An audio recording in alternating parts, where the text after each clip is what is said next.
Oh, hello. I would like to start sharing a new series with you, and this is on the GB ETCS reference design. What I'd like to do is cover a little bit of background and history, and then we'll work through the various topics. Um, it just feels like an awful lot of knowledge from 10 or more years of working on the reference design is at risk of being lost because the people who were involved are no longer involved. People are challenging things, perhaps not understanding why things were written the way they were. So I thought it'd be a useful little exercise to document some of the history. So it all starts with the concept that, of course, ETCS is all fully defined. Oh, if only. But there are loads of business managers, project managers, uh, politicians, and all sorts of people who think, oh, you just go and get ETCS, plug it in, and it all works perfectly and everything is wonderful. Well, if only it was. And also, a lot of people think it all works the same. So if you've been to somewhere in Europe and you've seen ETCS working, you think that that's what you're going to get on East Coast or Midland or wherever you may wish to deploy ETCS. And I'm afraid they are wrong. ETCS you get from each of the suppliers works differently, it has different features, different functionality, different capabilities. It's not as simple as just plugging it in. There's a whole lot of extra stuff you've got to do, and it will work differently. It will behave differently. And as far as the users, that's the key one, the driver, but also the signalers and maintenance staff, things will be different. And if you are not careful, you will not get what you expect. So it all comes down to the TSIs, the technical specifications for interoperability, and the national technical specification notices, which define and call up a series of specifications. Those are known as the subsets, but there are other documents listed which are mandated by the relevant directives. And they define principally the communication and the interaction between the trackside and the onboard. Also do define quite a lot of behaviours of the ETCS onboard. If you think about it, trains, in theory, can go anywhere on any ETCS railway as long as the wheels fit the track, etc. So the trains need to be able to cope with pretty much anything and behave in a reasonably consistent way. However, there are a few things which are not defined, and one of those is whether the trackside will even tell it to do things. And even if you just deployed all of the subsets and other documents and said that's what we want for our ETCS, that wouldn't give you a complete picture and it certainly wouldn't work. So what is defined for the onboard? Well, key bit is what messages can be received, and those messages come over the radio or from Belize's, and the messages that can be received can change depending on the level or mode the train is in. It also tells us what messages may be sent, and in some instances it tells us when they will be sent. There are mandatory sending of certain information, but other information is just only sent if required. Also defined is the brake supervision model, how the train will be supervised in terms of speed, distance to go, etc. The onboard definition includes certain reactions to some messages and situations. For instance, if an emergency stop message is received by the onboard, it is defined that it will respond to say that it has received it. But quite a lot of other messages will just be processed if they're received, and depending on the status of the onboard, they may or may not be actioned immediately or at all. And the onboard also defines, or the specifications define what the driver is to be told through the DMI. And that is reasonably consistent now with the later versions of ETCS, or the later release of the specifications anyway. But earlier ones had quite a lot of variation, And even now, there are still variations where some suppliers or operators will add extra information onto the DMI.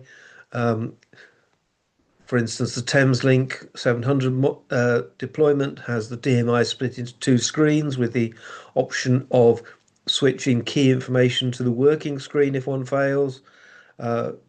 Various people have added ATO information onto the DMI and other traction information. So it's not all just straight out of the box, plug it in time. For the track side, well, again, the definitions include what messages can be received and how they should be interpreted. Also, what messages may be sent by the trackside, but not when in most cases. In fact, it's up to the trackside to decide whether to send any messages at all. And if it does decide to send a message, then the content that goes into it, and particularly its configuration for instance, things like a movement authority or speed restrictions or whatever, that's not defined. How you send the information is defined, but not whether you send it at all. Some supervision of the communication session is defined in the trackside, but that's pretty weak. Um, and there are some places where it implies that reactions will be made to certain messages from the onboard. But again, sometimes it's implied, and you have to sort of read the text and then sort of go, oh, well, it says that it should or it will, and it's sort of you just yeah, and it's not clear all the time where that applies. So, what are the gaps then? Well, the key one for the trackside is when should a movement authority be sent? Good question, isn't it? How long should the movement authority be? No, not defined. How should it be configured? What information? And there's lots of options within the movement authority packet and messages. Things there. Should it include mode profiles? When should it include mode profiles? What forms should the mode profiles take? Where should they start, stop? Any speeds that go with it? Should a danger point or overlap be included? Well, they're in the packets. You can include them, but whether you use them isn't defined. It's left up to the application. Where do you put police groups and why? You know, you probably do need a few, but how many? Not clear. What packets do you need to include in them? Well, for level two, a lot of them could just be literally a position marker. Do you provide linking information? What's its purpose? How do you configure that? What do you do? What's the reaction you make or you tell the onboard to do if the linking information is found to be faulty? All open issues that are down to the application. And the whole of the underlying interlocking is not defined. It is assumed that the system, the trackside, will decide when it is safe to send a movement authority, when it is not safe to, it will send an emergency stop message, but what type? Yeah, all of these things are not defined. They sometimes are suggested, but they're not written down in cold requirements. And the signaller's interface, well, that's just completely another margin away. What does the signaller know about the ETCS railway? It's not defined. What do they know about the ETCS trains operating on it? Again, not defined. And if we go back to the onboard, quite a few things around the interface to the train functions are stated as the ETCS will be able to apply the emergency brake. But how it does that, how that is achieved, what is the interface is left somewhat open. And all this means that if you are an uninformed client, then you are not going to get what you wanted. Am I uninformed? What do I mean? Well, do you actually understand all the operational needs of your ETCS railway? And that's not just normal operation, but the abnormal and the degraded situations as well. Do you know everything that you need to be able to do? Because if you don't ask for it, you're probably not going to get it. And if you don't ask for it clearly, you're probably going to get something that you didn't quite expect. And in order to be able to define what you want, you do need to understand the constraints of ETCS, some of the features. Uh, you could call them bugs sometimes. And are you actually asking for the right solution? Are you clear what you want? Have you defined it well? How have you defined it? Is it in form of, some uh, walkthroughs or some pretty PowerPoint slides, or is it actually a set of requirements? And then what will you do when the product is delivered? How will you know whether you've got what you expected? Will you even get what you expected? How clear have you been in asking for what you want?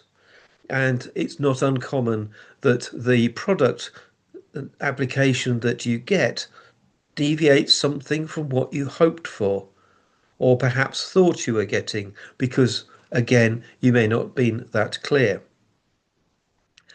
And one of the challenges is that because ETCS is not defined exhaustively, it means that a lot of the features are things that the supplier has to add into their core product. So if you ask for something that they have not done before, they're going to charge you some more money to develop the solution. And actually, what they'd love to give you is the solution they gave to the last project. So the fact that you are working on a rural railway somewhere in the UK, uh, a high-speed project configuration from a Mediterranean country might be delivered and might not do what you expect and might take quite a lot of time to get it to work as you require. So it is really important that you are clear what you want. And that led us to the concept of the reference design. And the idea was to look at all of the operational activities on the GB network to document the required movements. And that was not just only the normal, but the abnormal, the degraded, all the various situations and the combinations. And then to document how ETCS should support those required activities. And that obviously includes supporting the driver and providing information to the signaller. It needs to allow for all the various combinations of movements and scenarios, including failure situations. How can you get from one mode to another mode? What happens when you fall into another mode? How do you get out of it? How do you start the train after a trip? All these sort of things need to be covered. Now, obviously, it's important to allow some supplier choice because that's the way that one keeps the prices down. If you're too prescriptive, then you take all the risk, but also it means that suppliers have got to develop specific products for you. However, there may be some times where you regard it as critical that things are done in certain ways. Just to give you an example, how do you know that an ETCS train has entered the next section of the line, perhaps gone past an origin of a route and into that section? How do you detect that? Do you use the track circuits or the axle counters? Do you use the train position reports?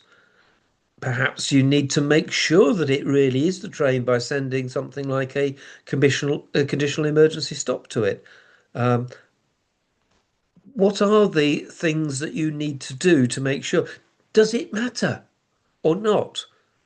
Because each of the suppliers will apply different solutions because that's what they've developed for the projects they've delivered in the past, and it's often now in their safety case. So it'll be an argument if you don't want certain things. But those things may have implications on how you want to use ETCS on your railway. And the whole idea of the reference design was to, having documented all those movements, described how we want them to work, talked about how they'd be configured, to actually generate a suite of requirements which a project can be issued, can be expected to achieve, and can be tested against. It also means that when something is found not to be possible, you've got a detailed requirement with background that you can deviate from in a controlled manner. So I think I ought to tell you a story. Once upon a time, well, that's how all good stories start, isn't it? So once upon a time, people realized that we did actually need to know how ETCS would work in GB. We tried it with the Cambrian project and we got a lot of experience. But a lot of people thought that the Cambrian solution was the only way ETCS could work, but it wasn't true. So some of the current operations have been reviewed, and it wasn't clear whether everything could be done with ETCS. ETCS has got limitations, the different modes, the restrictions on forwards and backwards, changing of levels, changing of modes, lots and lots of things that mean that perhaps what we do today isn't possible. That doesn't mean that you can't use ETCS. It just means you may need to change your operational practices. That may be for the better. As I've mentioned, various suppliers offer their systems, and it does tend to be the one they were asked for at the last location and include the features that the last client asked to be added into their system. So it is really important that you understand what capabilities you want of the system and that they are going to be included. For the onboard, it is less of an issue. The onboard is more consistent because it is the go anywhere solution. But for the track side, there are quite a few scenarios which will not have been implemented by the supplier within their hardware and software. And that covers both the RBC itself, but also their configuration tools. So even though the product might be capable of sending a particular type of message when triggered by a particular event, the configuration tools that they use to program the RBC don't allow for that facility. And as you go around talking to other railways, you find that it's not just a UK or GB experience that you don't quite get what you expected. Other countries have had exactly the same challenge. Most of them have started by deploying ETCS on a very uniform, simple, isolated railway with consistent types of trains, very simple operations, either high speed or metro, but not mixing traffic. And then as they've begun to open it up to a more varied train service, they have discovered some of the weaknesses, foibles, opportunities missed, etc., within the ETCS deployment. And we decided that all of this had to be done quickly because we had to let contracts, uh, but it didn't quite turn out like that. However, we made a start. We created a very long list of all the things that we could think of that we needed to address.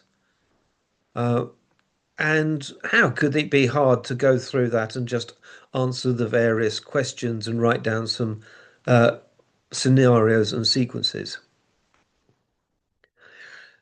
Early on, the Great Western Main Line was getting ETCS for the Heathrow connection.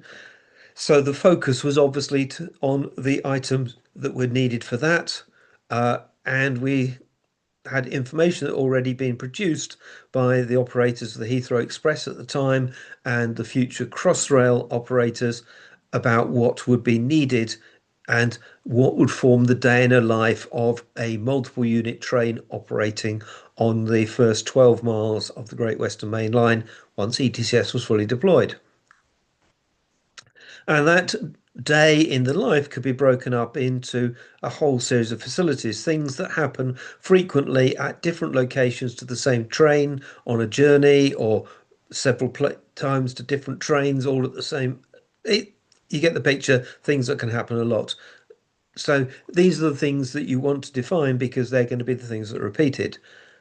And we got to 14 key facilities and we thought, if we can work through those, document them, say clearly what the operational needs are, the technical solutions that we need are, write some requirements that would cover the Great Western Main Line solution. And if we did 6 more, that would cover East Coast Main Line South. Hey, what a success. We really thought we only needed 20. So what about the day in the life of that train? Well, Starts in the depot. Okay, that's good. Right, so you've got to prep the train, put some data in, power it up, etc. It's going to leave the depot. Is it going to leave the depot operating in ETCS, or is it still going to be operating outside the ETCS area? Probably outside. So it's going to need to switch into ETCS. And when it switches into ETCS, it's going to need a movement authority so that it can proceed down from the depot down to Paddington. It's going to enter a platform and stop at a buffer stop. So we need to manage stopping the buffer stops. And then the driver's going to get out and go to the other end of the train. So we need to think about that. They're then going to open the new cab, key on, and start a mission in the ETCS area. And once the route is set, they're going to get some movement authorities. They're going to proceed down the route. They're probably going to stop somewhere waiting the signal to clear or get a new movement authority. They're going to perhaps need some information about the route they're going to take. There'll be some tunnels to go through, other places where they can stop and not stop in those. We don't know. Then they're going to get to Heathrow. The platform may be occupied, so we need to put the train into an occupied platform. We need to manage that safely. The train's going to couple up. How do we do that? Then the drivers are going to all move to the Paddington end, changing ends again, starting a mission back to Paddington, changing ends, eventually back to the depot, leaving the ETCS area. Simples? Well, not quite. Because not only do we need to think about each of those individual activities, but we need to think about how they all relate together. So we need to links from one to another, which ones can link to each other, how do they, how does the state of the onboard change? What triggers those state changes? What does the trackside need to do to trigger them? And to be honest, I think we were pretty naive to start with. Um, but there again, the evidence was that if it was working and it was actually predictable and actually it was quite simple, but when things went into perturbation, then it got harder. And there are lots of other things that need to be considered other than the very simple run that train from the depot to Paddington to Heathrow, back to Paddington, back to Heathrow, back to Paddington into the depot. And we didn't have a lot of the underlying principles agreed, which meant that then when you started saying, well, instead of running the Heathrow Express train, we're going to be running a freight train. How's that going to affect things? Or it's going to be a high-speed passenger or a low-speed metro service. All these things that unchange what happens. And because we were being led down the road of you just let the supplier give you what is the thing that you need because they know it better than you, meant that we didn't have a lot of the underlying principles documented. And it wasn't just a technical solution that we needed to define and develop. We also needed to work on the operational environment, the rules, things like people training, business change, all those things. Because changing how we run the railway is going to need a lot of people to change their attitudes. And boy, does ETCS generate a lot of attitudes, a lot of people who can be seen as blockers, a lot of people with questions.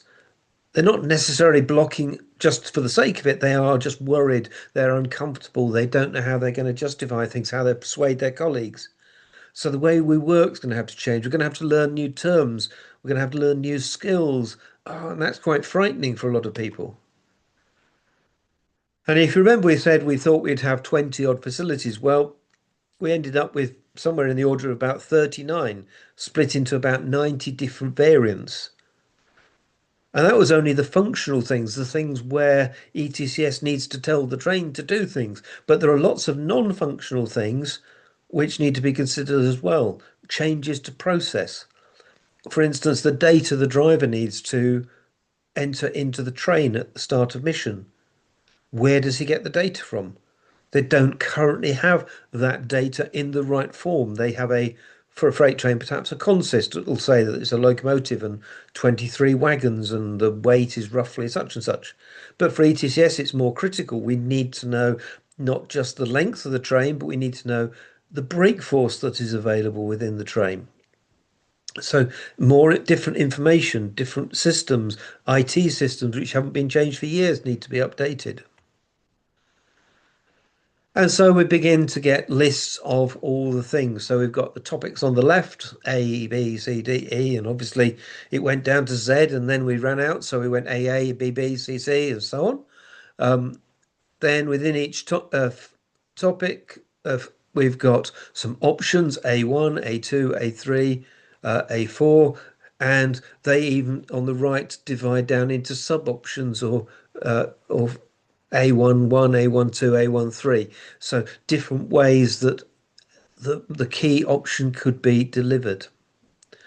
And you can imagine that this could get very complicated. And not only is it complicated within one topic, but you're also having to think about the implications on other topics. And that's one of the things a lot of people are looking at now and saying, oh, we want to change E2 for whatever reason, but they're not thinking about how that fits with perhaps topic A or topic U or another bit of the reference design. So that's a little bit of a sort of brainstorming, ranting introduction to the reference design. So what's coming next? Well, I'm hoping to produce a series of videos which are going to walk through the various topics and we'll have a look at what was considered when the topics were being written. What's some of the history and the political issues that affected choices? How are the various requirements within the topics linked to other topics? What are some of the assumptions that are made in one topic which is reliant on something within another topic? And is there a risk that if you change something in one location, the pack of cards will descend upon you? And hopefully that will then explain the 2021 published suite of topics and requirements that Network Rail have on their website. And the topics do lead to a series of trackside and operational requirements. So that's it. That's the first of these talks. Next time we will start with topic A. I hope you found that useful and look forward to talking to you again.